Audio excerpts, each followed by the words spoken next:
Since Repair Clinic encourages you to perform this repair safely, a warning icon will appear when you should use caution.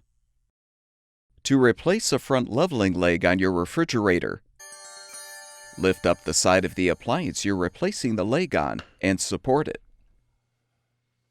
Unthread the old leg, if still intact.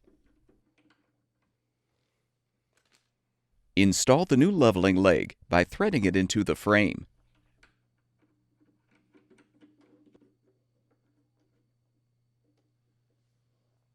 Remove the support and lower the appliance.